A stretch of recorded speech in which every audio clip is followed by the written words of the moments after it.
Do breast implants need to be changed after 10 years? No, they don't. Don't know where it's come from, the 10 years. It's obviously come from somewhere because it's so common for people to say it. But no, they don't need to be changed every 10 years. They are, well, the implants, all the implants we use are guaranteed for life. I say that, the ones that we sort of routinely use, we're not locked to any manufacturer. So you might say you want a certain implant, and so they might have a different warranty. But the point is that implants themselves do not necessarily have to be removed, and nothing crazy happens at 10 years.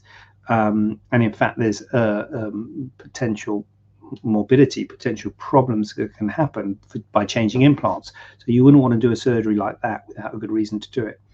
And the most common problem you're going to get with an implant is capsular contracture. Is it going hard? So that's the most common reason to have them changed. So I would say if you've got a problem, you may well have a problem. So I'm not saying that implants last forever, because you often get a problem. So if you're thinking of having implants, you should plan, factor in the fact that you're probably going to need to have them changed.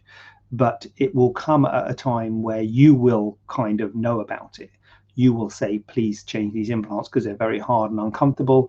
Or I guess the other problem is rupture, particularly if you have some kind of trauma or accident or something, and you get, the breast goes misshapen, then you might have to have them changed, but you will know about it. So I always offer routine appointments for my patients, follow-up appointments, but some surgeons don't. I know some surgeons will discharge at 6 weeks and things like that. And kind of medically speaking, that's kind of okay, because if you get a problem, the patient's going to know about it. And the problems normally come years down the line. So I always do offer routine follow-ups, and any of my patients are welcome to come back. I hope you know that. If you're a patient of mine, I hope you know you're always welcome to come back and see me. But if you don't report any problems, if you've had breast implants in 10 years or 20 years or 15 years, and say in the clinic, how are they? You say they're fine.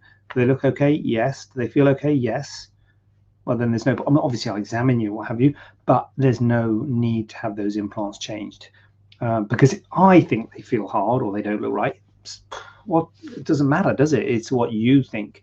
And over time, classically, implants do tend to get capsular contracture, which can make them look a bit fuller, and they make them feel a bit uncomfortable. And when you hug people and stuff, they feel a bit hard. But if it doesn't bother you, you don't have to have them changed. So what I would say is that you might start to get these problems, and I normally say 5 or 10 years you can start to get these problems. Doesn't mean you have to have them changed, but you can start to get these problems. It's normally a progressive problem, so it normally gets worse over time, but it might take many years for it to get worse. And the problem with changing them is the same thing will happen to the next set of implants.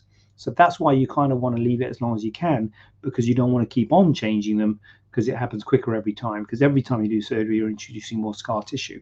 So you do want to think about how often you want to have surgery, because you don't want to, get into the situation where you're getting capsules, after a few years, because then you're in a bad situation there and think, what do I do then?